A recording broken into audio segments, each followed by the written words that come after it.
விஜய் அவர்கள் வந்து அந்த அரியலூர் பேச்சில் வந்து பார்த்தீங்கன்னா நீட் தேர்வு ரத்தை பற்றி பேசுகிறாரு. அதுக்கப்புறமா வந்து மக்களுக்கு 1000 எப்போ கிடைக்கும்னு கேட்குறாரு. அதுக்கப்புறமா வந்து மீனவர்களை வந்து பட்டியலினத்தில் சேர்ப்பீங்க, அதுக்கு உண்டான பலன்கள்லாம் கிடைக்குமா, அது என்ன ஆச்சுன்னு கேட்குறாரு. நிறைய பல திட்டங்களை சொல்லி அறிவிச்ச திட்டங்கள், தூய்மை பணியாளர்களுக்கு வேலை நிரந்தரம், அதை பற்றி அது என்ன ஆச்சுன்னா கேட்குறாரு. அதெல்லாம் சரி, மக்கள் சார்ந்த பேச்சு யார் பேசினாலும் அதை வரவேற்கும், அதில் டவுட்டே கிடையாது. விஜய் அவர்கள் அதை அதை அந்த இடத்துல பேசியிருக்காரு. பட் என்ன கொஞ்சம் மிஸ்ஸிங்னா, ஒரு பத்திரிகையாளர் ஓப்பனிங்கு நடுவில் க்ளோசிங் எப்படி முக்கியம், பீஸ் டு கேமரா கொடுக்கும்போது நான் சொன்னனோ, அதை விட முக்கியம் அரசியல் வார்த்தைகள், அரசியல் பேச்சு. அரியலூர் போயிட்டு அனிதாவை மறந்தது வரலாறு பிழையா இல்லையா? இதே அனிதா வீட்டுக்கு நீங்க போயிருக்கீங்கல்ல, இருட்டுல நிறைய பேர் கூட்டம் சேரக்கூடாதுன்னு சொல்லிட்டு போய் பார்த்துருக்கிறீங்க. அந்த குடும்பத்துக்கு ஆதரவு எப்படி மறந்தீங்க? ஏன் பேப்பர்ல இல்லாம போயிருக்கு. ஏங்க இங்க இருக்கணுங்க. அப்போ திருச்சினா கோட்டை, மலைக்கோட்டை. அப்ப அதுதான் இவரு ஐயா சாட்டை துரைமுருகன் காலைல ஒரு காணொளி பார்த்தேன். பயங்கரமா கிண்டல் பண்ணி வெறுப்பேத்தியிருந்தாரு. ஸ்ரீவில்லிபுத்தூர்னா பால்கோவா, திருச்சினா மலைக்கோட்டை, திருநெல்வேலினா அல்வா. இப்படியா? அதுதான் தெரியுமே அவங்களுக்கு. அந்த ஊர்ல போயிட்டு அவங்களுக்கு தெரிஞ்சத. அதாவது அப்ப என்னன்னா, நீட்டுன்ற விவகாரம் வரும்போது அடுத்து வரணும் இல்லைங்களா? இப்ப கள்ளச்சாராயத்த பத்தி பேசல, சாவ பத்தி.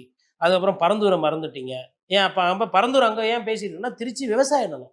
விவசாய நிலத்த கையகப்படுத்துது ஒரு அரசாங்கம். அதே மாரி திருச்சி மேல்மா செய்யாரு அந்த பிரச்சனை. அப்போ எல்லாமே வந்து ஒரு ஒரு 15 நிமிஷத்துல கட கட கட கடன்னு அப்படியே பேசிட்டு, அப்படியே இது பண்ணிட்டு போயிட்டா, அப்ப கூட்டம் இது மாரி தான் இருக்கும். 15 நிமிஷம் தான்ப்பா அவர பார்க்க முடியும். அதுக்கப்புறம் அவரு காணா போயிடுவாருப்பா. இங்க இருக்க மாட்டாரு. அதனால இப்பயே பார்த்துக்கணும், இப்பயே செல்ஃபி எடுத்துக்கணும், தொங்கணும், கைய புடிச்சு ஜிம்பணும். அது சால்வைய தூக்கி அவர் மேல போடணும். அவரு நம்ம மேல திருப்பி சால்வைய போடணும். இப்படிதான் போகுது.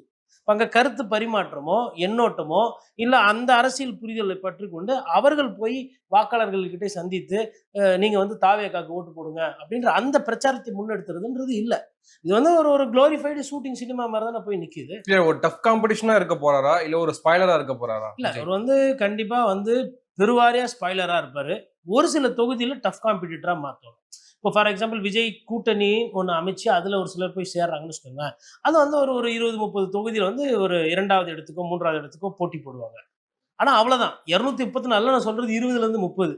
200 சீட்டுல போராட்டம், போட்டி என்பது திமுகவுக்கும், அதிமுகவுக்கும் தான். அதுல கிளியர் கட். எனக்கு வந்து என்ன நினைச்சதுன்னா, நெறைய பேர் வந்து சொல்றாங்க, இல்ல அவரு 2026ல முதலமைச்சரா ஆயிடுவாரு அப்படின்னு ஒரு ஸ்ட்ராங் கேம்பெயின். ஒரு சில பத்திரிகையாளரே சொன்னாங்க, 72 தொகுதியில வந்து விஜய் இப்பவே 2வது இடம். இப்ப பத்திரிகையாளர். அது யார்கிட்ட சொன்னாங்கன்னா, நம்ம கிட்ட சொல்றாங்க. என்னமோ அவங்க ஒண்டி தான் பத்திரிகையில வேலை பார்க்குறாங்களோ, நாமலாம் என்ன ஆகாயத்துல இருந்தா போய் கணக்கு எடுக்கிறோம்?